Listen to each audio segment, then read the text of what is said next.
O renovamento carismático na minha vida teve uma importância enorme a partir da adolescência. Como adolescente, vivi bastante aquele tempo de rebeldia, de distanciamento, de alguma frieza em relação à igreja e alguma separação.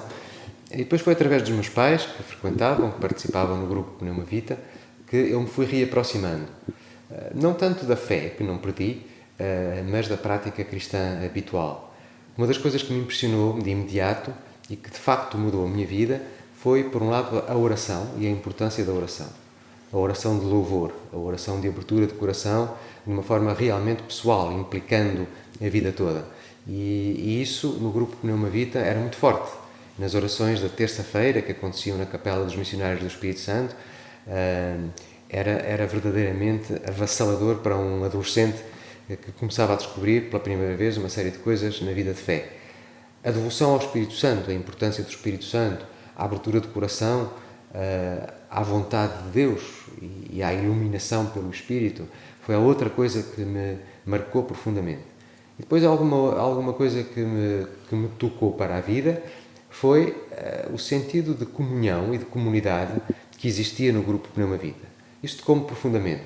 Viver em comunidade cristã, conhecendo os outros, sendo conhecido por eles, sendo acolhido e acolhendo, caminhando como uma família, porque isso é o essencial da Igreja.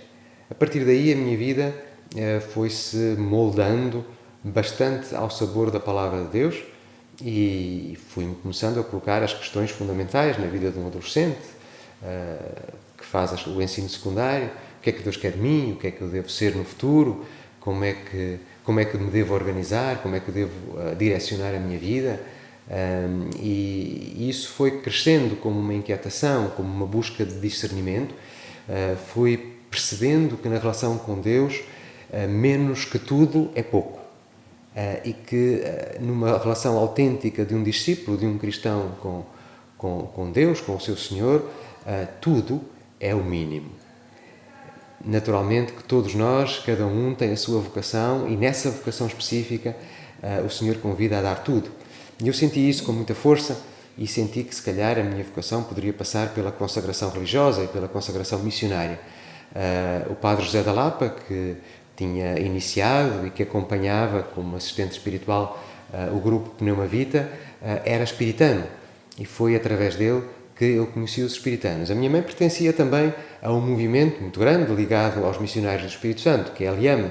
E, portanto, desde muito cedo eu tive contacto com a Liame, contacto com o grupo da Liame, com as liamistas, com os encontros da Liame em que a minha mãe e o meu pai participavam. Isso que foi tocando também a minha vida, de tal maneira que a confluência destas diferentes experiências me foi levando aos missionários do Espírito Santo e me foi fazendo perceber que o Senhor me chamava a entregar-lhe a minha vida de uma forma ativa na missão e no anúncio do Reino.